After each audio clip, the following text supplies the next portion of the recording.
Salut à tous et bienvenue sur Eyal Witch. Aujourd'hui nous allons parler lithothérapie et nous allons aborder une nouvelle pierre qui s'appelle l'Egmarine. C'est une pierre qui va protéger les gens de la mer, les voyageurs des océans et des étendues d'eau plus modestes. Chez les Celtiques, c'est la matrice originelle de la vie, la mer étant comme un homophone de la mer, la maman quoi.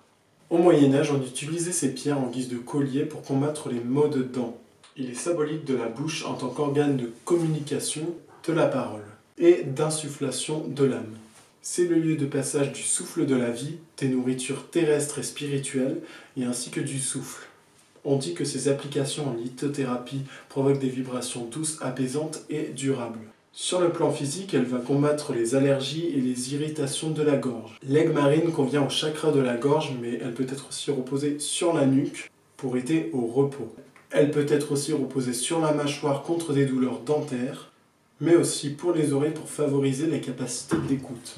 Ces positions sont aussi recommandées pour contribuer aux affections des mains et des bras, et voire au soulagement de l'arthrose cervicale. Elle permet aussi les régulations des fonctions thyroïdiennes et renforce aussi le système immunitaire. Elle va aussi vous aider à avoir une meilleure harmonisation du métabolisme. Elle a aussi une action décongestionnante sur les sinus en application du troisième œil.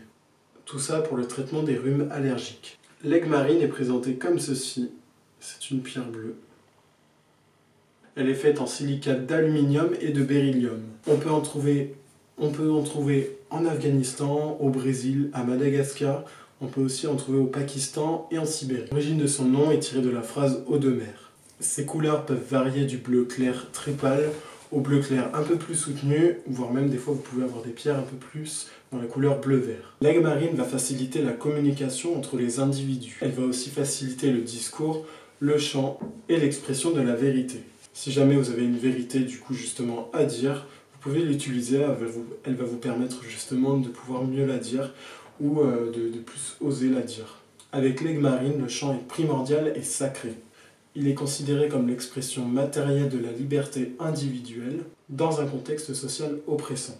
Le chant est considéré comme un hommage joyeux de sa créature à son créateur. On dit de cette pierre qu'elle est tendresse, innocence et pureté et qu'elle va renforcer les instincts maternels car elle sublime la force animale originelle de l'humanité par la maternité. C'est une pierre qui va vous permettre de développer votre sensibilité tout en jonglant avec vos peurs. C'est une pierre qui va vous permettre de développer votre sensibilité tout en jugulant avec ses peurs.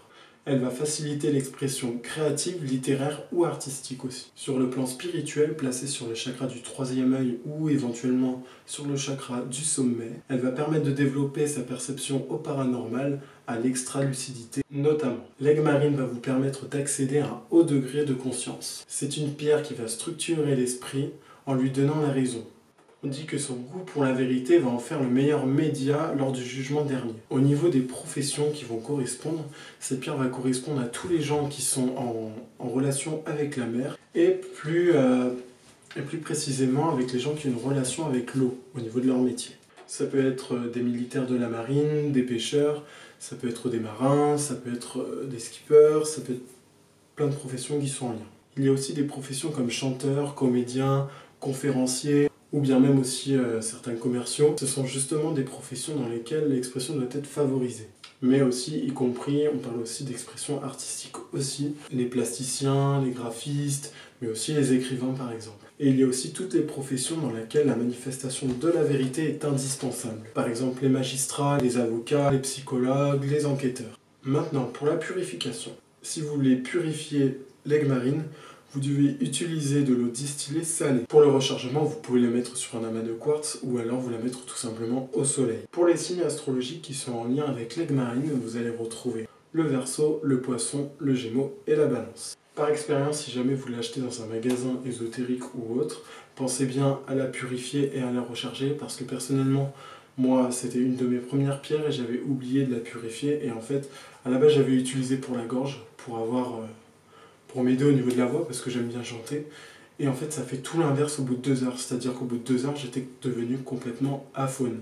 Donc faites très attention à bien la purifier avant qu'il puisse vous arriver, par exemple, complètement l'inverse comme moi, il m'est arrivé la première fois. Voilà.